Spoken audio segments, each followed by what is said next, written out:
Hi, guys. Here's chapter 1 from The Magician's Nephew, which is the first book of the Chronicles of Narnia. And the first chapter is called The Wrong Door. This is a story about something that happened long ago when your grandfather was a child. It is a very important story because it shows how all the comings and goings between our own world and the land of Narnia first began. In those days, Mr. Sherlock Holmes was still living in Baker Street, and the Bastables were looking for treasure in the Lewisham Road.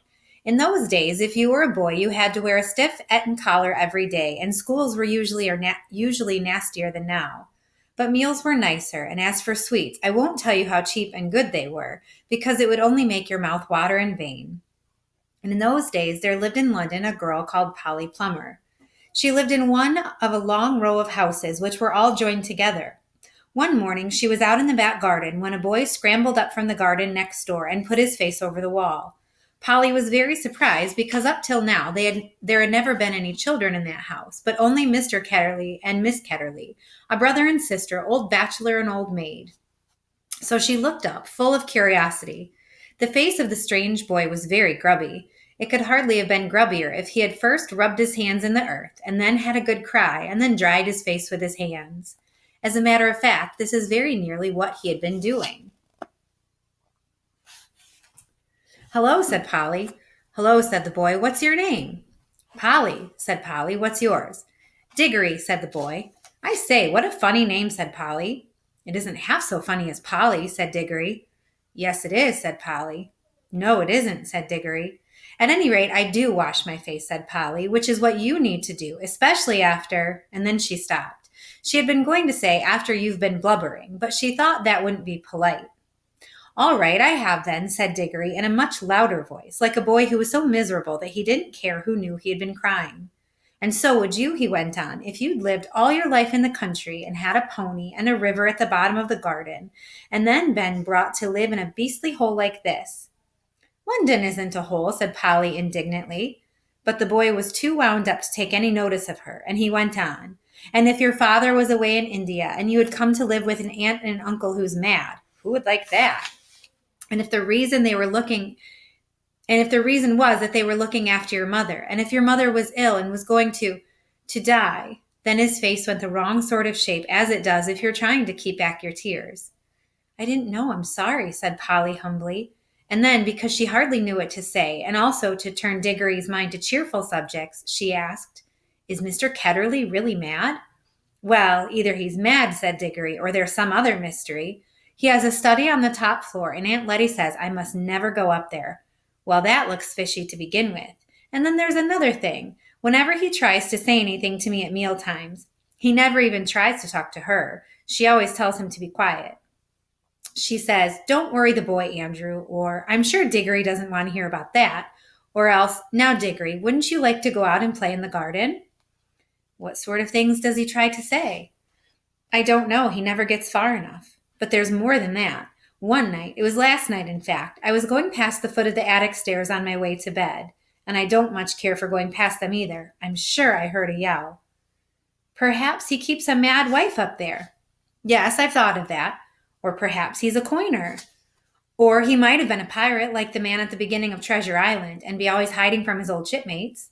"How exciting," said Polly. "I never knew your house was so interesting." "You may think it interesting," said Diggory, "but you wouldn't like it if you had to sleep there.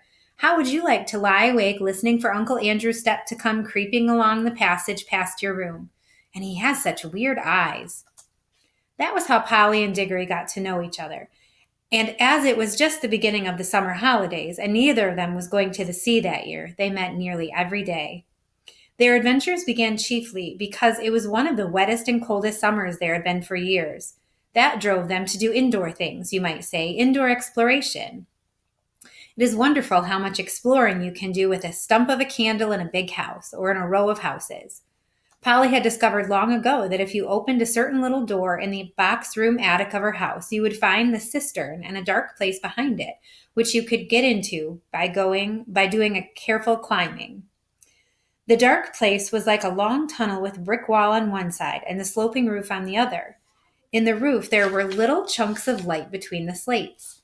There was no floor in this tunnel. You had to step from rafter to rafter, and between them there was only plaster.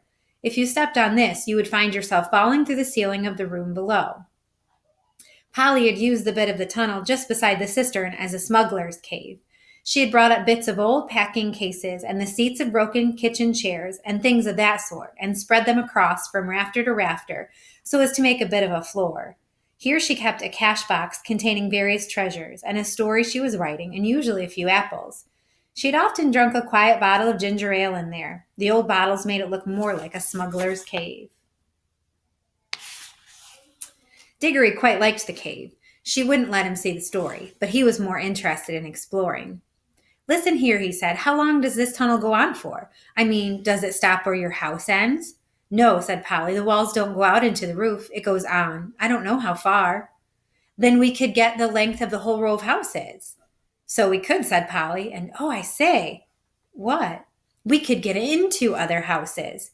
Yes, and get taken up for burglars. No, thanks. Don't be so jolly clever. I was thinking of the house beyond yours. What about it? Why, it's the empty one. Daddy said it's always been empty ever since we came here. I suppose we ought to have a look at it then, said Diggory. He was a good deal more excited than you'd have thought from the way he spoke. For of course he was thinking, just as you would have been, of all the reasons why the house might have been empty so long. So was Polly. Neither of them said the word haunted, and both felt that once the thing had been suggested, it would be feeble not to do it. Shall we go and try it now, said Diggory. All right, said Polly. Don't if you'd rather not, said Diggory. I'm game if you are, said she. How do we know when we're in the next house but one? They decided they would have to go out into the box room and walk across it, taking steps as long as the steps from one rafter to the next. That would give them an idea of how many rafters went to a room. Then they would allow for about 4 more for the passage between the 2 attics and Polly's house, and then the same number for the maid's bedroom as for the box room.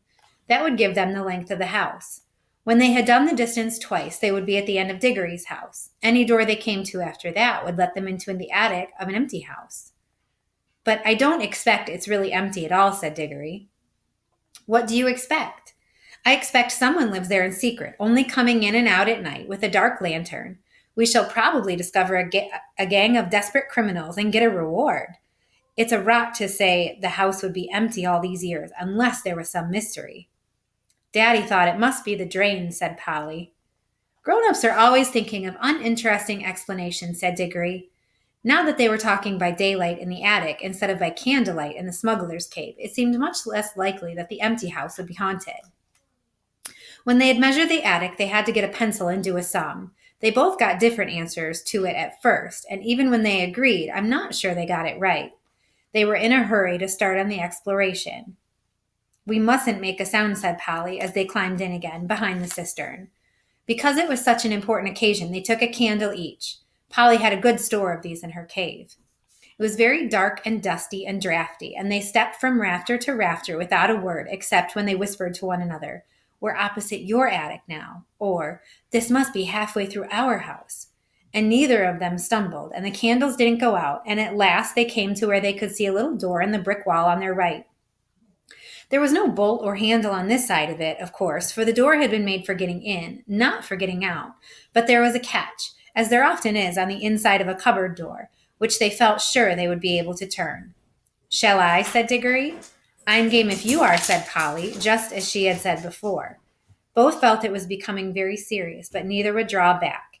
Diggory pushed round the catch with some difficulty. The door swung open, and the sudden daylight made them blink. Then, with a great shock, they saw that they were looking, not into a deserted attic, but into a furnished room. But it seemed empty enough. It was dead silent. Polly's curiosity got the better of her. She blew out her candle and stepped out into the strange room, making no more noise than a mouse. It was shaped, of course, like an attic, but furnished as a sitting room. Each bit of the walls was lined with shelves, and every bit of the shelves was full of books.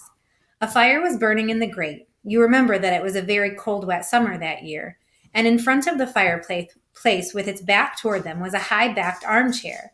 Between the chair and Polly, and filling most of the middle of the room, was a table piled with all sorts of things. Printed books, and books of the sort you write in, and ink bottles, and pens, and sealing wax, and a microscope. But what she noticed first was a bright red wooden tray with a number of rings on it. They were in pairs, a yellow one and a green one together, then a little space, then another yellow one and another green one. They were no bigger than ordinary rings, and no one could help noticing them because they were so bright. They were the most beautiful, shiny little things you can imagine. If Polly had been a very little younger, she would have wanted to put one in her mouth. The room was so quiet that you noticed the ticking of the clock at once. And yet, as she now found, it was not absolutely quiet either. There was a very, very faint humming sound. If vacuum cleaners had been invented in those days, Polly would have thought it was the sound of a hoover being worked a long way off, several rooms away and several floors below. But it was a nicer sound than that, a more musical tone, only so faint you could hardly hear it. "It's all right, there is no one here," said Polly over her shoulder to Diggory. She was speaking above a whisper now, and Diggory came out, blinking and looking extremely dirty, as indeed Polly was too. "This is no good," he said. "It's not an empty house at all. We'd better leave before anyone comes." "What do you think those are?" said Polly, pointing at the colored rings. "Oh, come on," said Diggory. "The sooner—" He never finished what he was going to say, for at that moment something happened. The high-backed chair in front of the fire moved suddenly, and there rose up out of it, like a pantomime coming up out of a trapdoor, the alarming form of Uncle Andrew. They were not in the empty house at all. They were in Diggory's house and the forbidden study. Both children said, "Uh-oh," and realized their terrible mistake. They felt they ought to have known all along that they hadn't gone nearly far enough. Uncle Andrew was tall and very thin. He had a long, clean-shaven face with a sharply pointed nose and extremely bright eyes and a great tousled mop of gray hair.